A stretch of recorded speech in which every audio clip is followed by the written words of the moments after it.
Мијатата сабота предпладне слаб беше звукот и некако таа проповед отиде во ветар. Да, вечер планирав да повторам барем некои важни работи од неа, а ќе прочитаме и малку повеќе цитати од последните настани.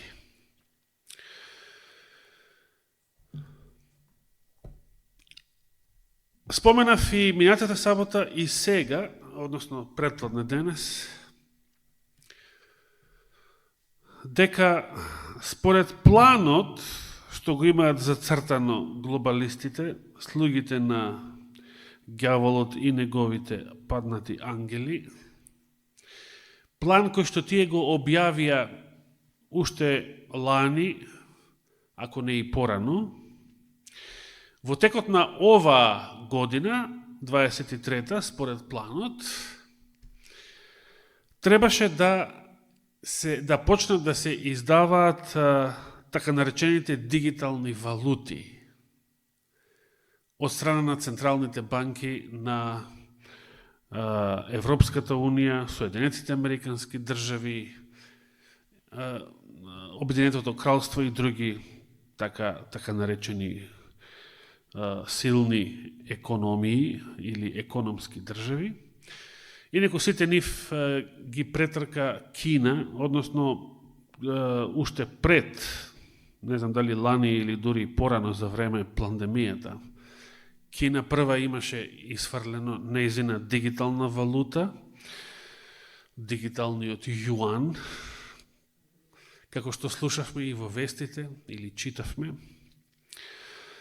Сега имаме и дигитален долар и дигитално евро, почнувајќи од пролетоска, од Европската централна банка.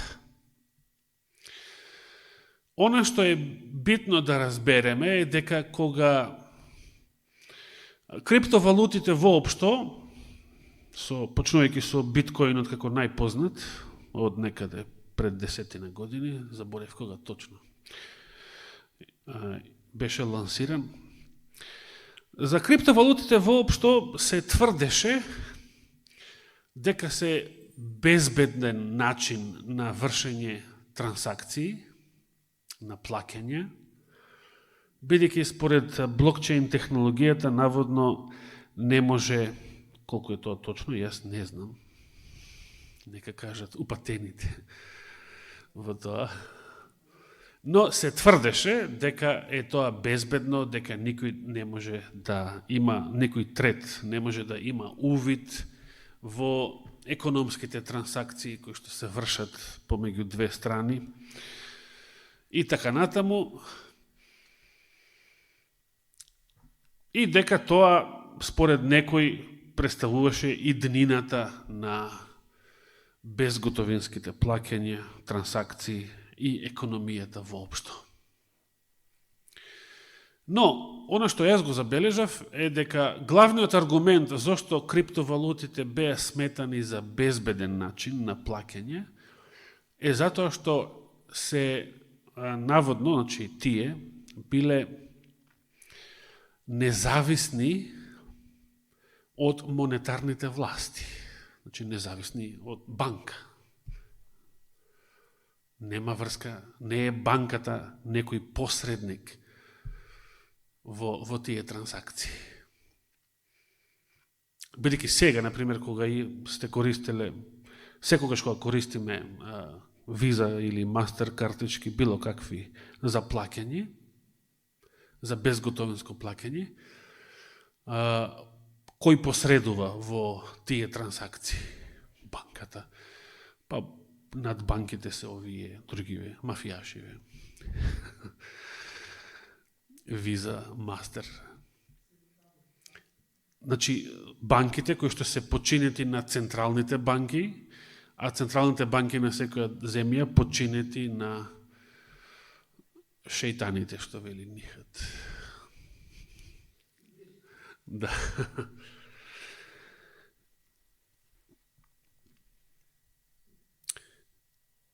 Сега, Значи, прво луѓето требаше да бидат навикнати на така наречените криптовалути и дури убедени, може би со практична употреба, дека е тоа навистина безбеден, сигурен начин и за плаќање, и за штедење и така натаму, за да сега ги вовлечат во стапица, да ги прифатат, значи како жабата што постепено се вари во тенџере, да ги прифатат сега дигиталните валути на централните банки. И сега тука, ако навистина биле безбедни криптовалутите според блокчейн технологијата, како независни од монетарните власти, сега кога централните банки издаваат дигитална валута, значи тоа буквално значи сега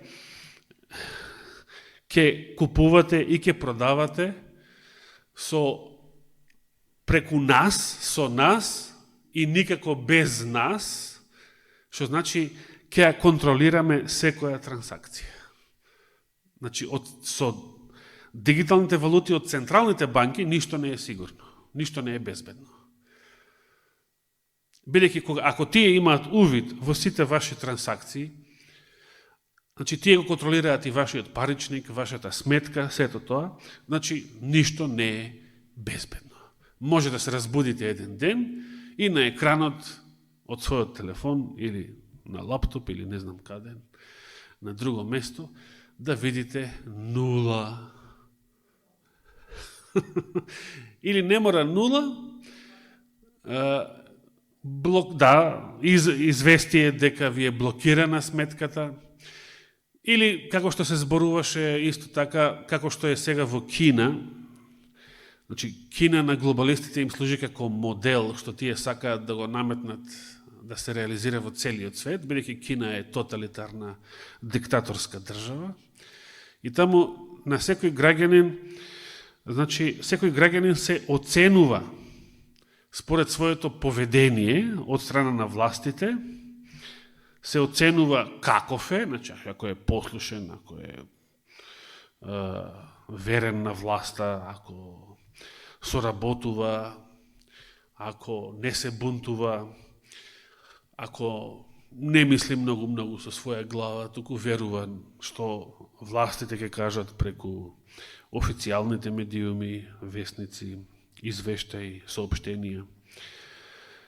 Тогаш таквиот во Кина има повеќе поени. Му доделуваат поени, повисоки поени, и повисоки поени значи дека имаш повеќе можности како подостапни ти се многу услуги во општеството, може и платата да ти биде поголема, за разлика од оние другите кои што не се толку лојални на власта и имаат помалку поени или немаат тич, и таквите ќе имаат ниска дигитална плата или воопшто, или прекината, или блокирана и така натаму. И се замислите, глобалистите сакаат таков да стане целиот свет. Целиот свет да стане една глобална Кина, една глобална диктатура.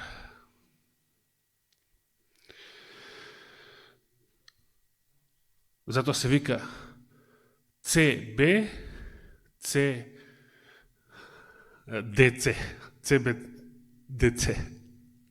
дигитална валута на Централната банка. Central Bank Digital Currency.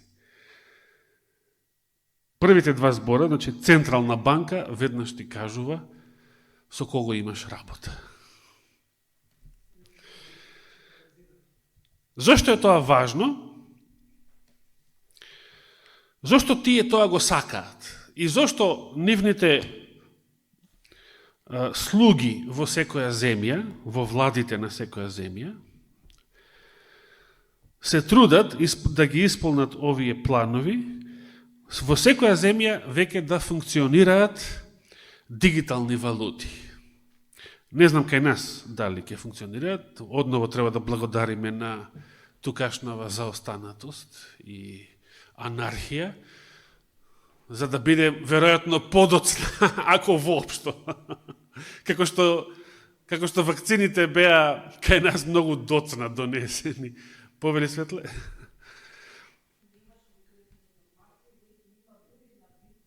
Да. Добре, ја ги знаев тие за биткоин, значи поранешните, меѓутоа дали постои дигитален денар од нашата Народна банка, како се вика, значи од Централната банка, конкретно.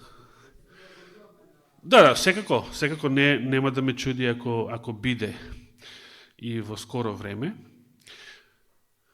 Но една карактеристика на дигиталното евро конкретно од пролетоска е што нема да можете да штедите во дигитални евра. Зошто? Бидејќи ќе постои рок до кога смеете да ги потрошите. Ако ви измине рокот, како што рече Андреј мијатата сабота, како слично на картичката за возење од ЈСП, ако ви измине рокот, ги губите тие средства, не може да ги заштедите, мора да ги потрошите до тој и тој датум. Значи, глобалистите не сакаат да ги укинат готовите пари. Планот што беше објавен уште лани е, значи, 23-та година да се воведат, по можност во целиот свет, дигитални валути од централните банки, значи во секоја земја. И според планот, следната 24-та година да се укинат готовите пари и да продолжи светот да функционира само вака дигитално. Со тие валути.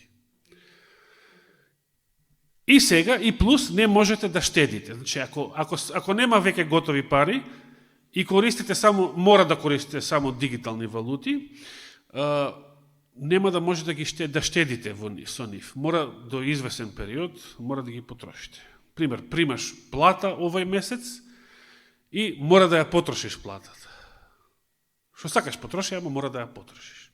И се разбира за било што да ја трошиш, тие ќе знаат на што сте ги трошеле. Зошто е тоа потребно? Зошто го сакаат тоа? Сакаат човештвото да биде што е можно по-зависно од една централна власт, од светската диктатура на Антихристот, за да никој не може ниту да купува, ниту да продава, освен оние што го имаат жигот на ѕверот, или името на ձверот, или бројот на името негово. Колку актуелни зборови, значи. Запишани во Библијата, речиси 2000 години. Запишани на крајот од првиот век. И стануваат многу актуелни во 21. век, како никогаш порано. Значи, пред 10 години не беа толку актуелни, колку што се сега. Бидејќи пред 10 години ретко кој знаеше за криптовалути воопшто. Особено не за овие дигиталните од Централната банка или од централните власти. Само со таков систем светот ќе може да биде уценет со жигот на ձверот. Значи да се подсетиме, никој нема да ве тера со сила, пример да ве апси, да ве тепа, за да го примите жигот на ձверот. Туку економска принуда. Нема да можеш да купуваш и да продаваш. И кое беше решението? Што? Не треба да си многу паметен за да знаеш. И многу светски луѓе го знаат и го кажуваат. Дали решението да купуваме златни плочки? Како што сега некои од нив веќе циркулираат во Соединетите Американски држави, се нудат, гледаме кај нас. Јас не велам дека нема фајде од тоа ако сакате да штедите, значи секако е подобро во злато да чуваш некоја вредност, отколку во денари или во евра, во банкноти, особено не во дигитални. Меѓутоа, од аспект на последната криза, дали и златото и среброто ќе ни помогнат, ако ни биде забрането да продаваме и да купуваме? Дали може тие да ни помогнат? Еве, да го имаш цело злато во светот, а не смееш да купуваш и да продаваш. За чав, што ќе ти е злато, ако не смееш да купуваш и да продаваш? Златото не се јаде, не се пие. Што ќе прават оние што нема да смеат да продаваат и да купуваат, што нема да го слушаат зверот и неговите слуги, туку ќе гледаат и ќе сакаат да му бидат верни на Бога? Што ќе прават? Да, меѓутоа тоа е на крај. А пред тоа треба да произведуваме своја храна. И ги споменавме малку и големите градови, за кои што Елена Вајд напиша нешто во оваа компилација Последните настани. И јас прочитав еден текст минатиот пат, сега ќе прочитам еден друг во врска со големите градови. Елена Вајд го пишува следното на 53-та страница од македонскиот превод. Божите судови ќе ги погодат големите градови. Ќе ги прочитам сите цитати од овој поднаслов. Страшни удари ќе ја погодат земјата, така што господските палати подигнати со големи издатоци. Значи, скапи инвестиции. Сигурно ќе се претворат во купишта урнатини. Ова е општо кажано. Дека страшни удари ќе ја погодат земјата. Значи, било каде да се овие господски палати, обично и тие се надвор од град, сигурно ќе се претворат во купишта урнатини. Кога ќе се тргне Божијата заштитничка рака, разурнувачот го почнува своето дело. И тогаш нашите големи градови ќе ги снајдат најголеми катастрофи. А зашто големите градови се први на удар од катастрофи? Господ им упатува предупредување на жителите на земјата. Тој го сторил тоа преку пожарот во Чикаго и пожарите во Мелбурн, Лондон и во градот Њујорк. Видите, во тоа време пожарите во големите градови биле страшен знак. Денес, што уште не. Денес, многу поголеми катаклизми се имаат случајно до сега. Крајот е блиску и секој голем град во секој поглед ќе биде свртен наопаку. Какви зборови? Ќе дојде до немири во секој голем град. Се што може да се расклати ќе биде расклатено и никој не знае што ќе се случува потоа. Божите судови ќе бидат сразмерни со расипаноста на луѓето и со светлината на вестината што ја примиле. Зошто големите градови се први на удар? Затоа што во големите градови владее најголема расипаност, а исто така во големите градови луѓето некогаш имале примено повеќе светлина. Значи луѓето кои што се пообразовани, кои што повеќе читале и Библија и други книги, а истовремено расипаност, тоа ќе биде причина за големи и страшни катастрофи што ќе ги снајдат прво нив. Последните два цитата се од книгата Евангелизам, 29 страница. О, кога Божиот народ би бил свесен за несреќата што им се заканува на илјадници градови, денес речиси потполно предадени на идолопоклонство. Дали Скопје е меѓу нив? Илјадници. Блиско е времето кога големите градови ќе бидат избришани. Какви зборови? Избришани. Земи гума и бриши по географската карта. Бриши.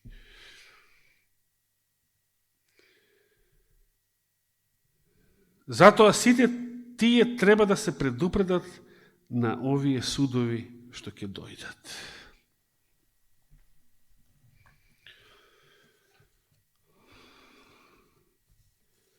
И ќе го прочитам уште еден цитато што веќе го споделив минатата сабота на 63-та страница. Бидејќи Елена Вајд предупредува, пример, еден поднаслов во оваа книга гласи: за сега не можат сите да ги напуштат големите градови. Еден друг поднаслов вели: училишта, цркви и ресторани се неопходни во големите градови. Еден трет поднаслов гласи: избрзаните преселби на село не се препорачливи, но веднаш потоа знак за напуштање на големите градови. Не е далеко времето кога, како некогаш првите ученици, ќе бидеме принудени да побараме за солниште во ненаселени, повлечени места. Зошто ќе отидеме таму? Ќе бидеме принудени. Како принудени? Ке дојде полиција, ќе ви избрка од вашите станови? Така ќе бидеме принудени? Не. Нема да смееш да продаваш и да купуваш. Принудата ќе биде економска. Значи, излегуваш од дома, одиш во Веро и блокирана сметка. Нема Веро, нема Рамстор. Сега знаете, постојат некои продавници таму во Чаер, во Топанско поле, кај што нема ни каса фискале, нема ни ништо.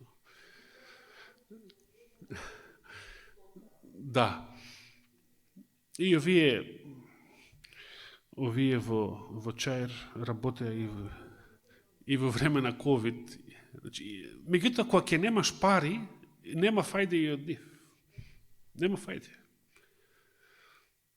Јас дори си размислав, познавајќи неколку такви пилјари албански, си размислав и интересно, ако сега со ковидов, тоа време размислав. Дори ако нема да смееш да влезеш у продавница, демек, ако не си вакциниран и така натаму, кај овие ќе можем, кај овие све може. Меѓутоа, кога ќе нема пари, и тоа нема да може. Значи, и дивата лига нема да не спаси. Ќе нема пари. Ако нема пари.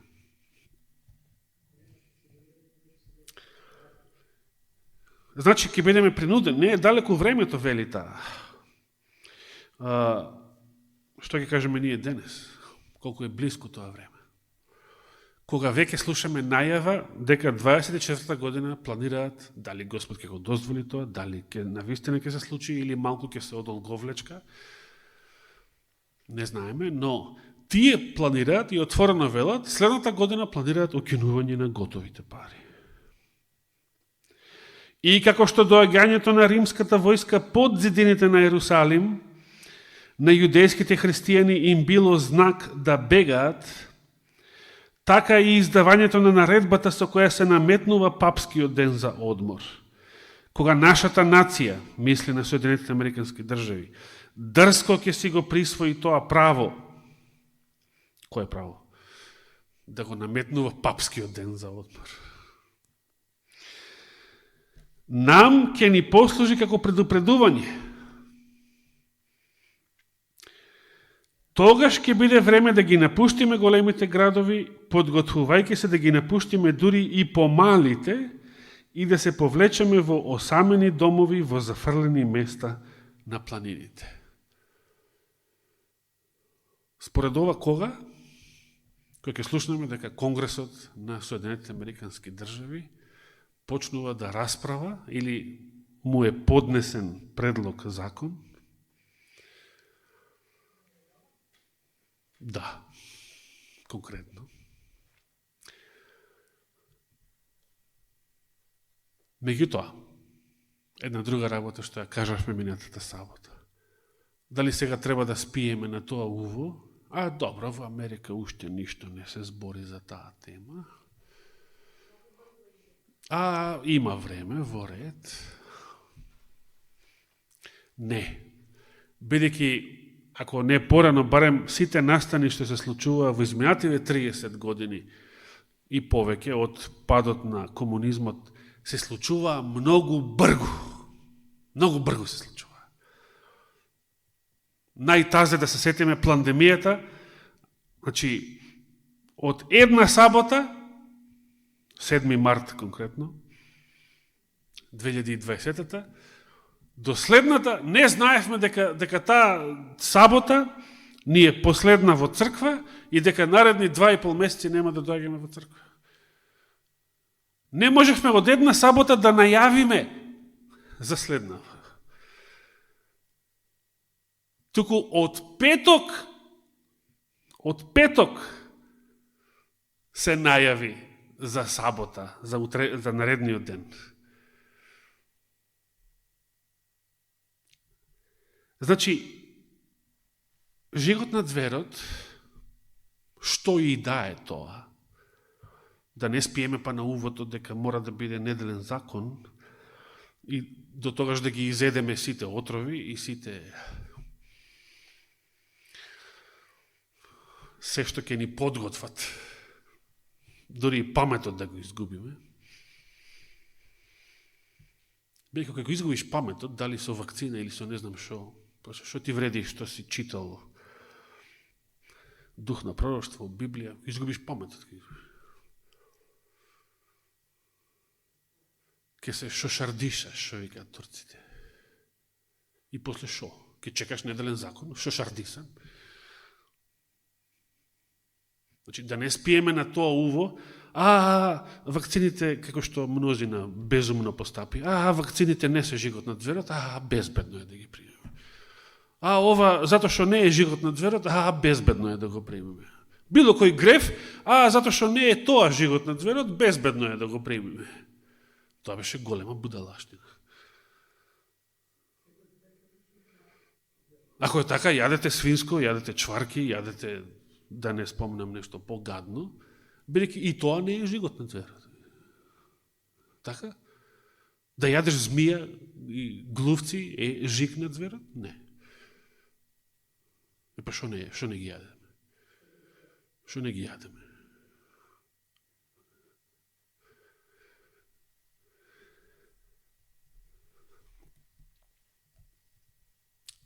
Жигот на зверот кој ќе дојде, може да дојде многу бргу. Исто така. Зато да ни даде Господ памет и просветлување. Што да направиме, за да се подготвиме за тој ден, кој што може да настапи многу бргу, нели? Може некој да гарантира дека следната сабота ќе дојдеме во црква? Можеме сега, имајќи го тоа искуство од пред 3 години? Не може да гарантираме. Како што не беше гарантирано минатата сабота, не беше гарантирано дека Рајна денес ке се крсти. Ама даде Господ. Таа се молеше и покрај сите пречки што се испречија, сепак се случи. Слава на Бога. Но и од сега, понатаму во иднина, ништо не ни е гарантирано. Секој ден треба да бидеме спремни и за смрт, веќе наредниот ден не ни е гарантиран, И за крајот, за овие последни настани, за овие големи кризи, дали сме спремни? Што ќе направиме? Како ќе постапиме? Пример, ако утре ги укинат парите. Нема да има, и да нема неделен закон, ама ги укинат парите. Што ќе правиме? Ќе очекаме неделниот закон? Немаш пари. Што ќе правиме? И да не дојде веднаш неделниот закон, ако нема пари, што ќе правиме? На што? Каде да ја инвестираме? Нека Господи даде просветление и памет што да направиме, како да се подготвиме во овие денови кои што ни предстојат. Нека му е фала и слава вечно. Амин.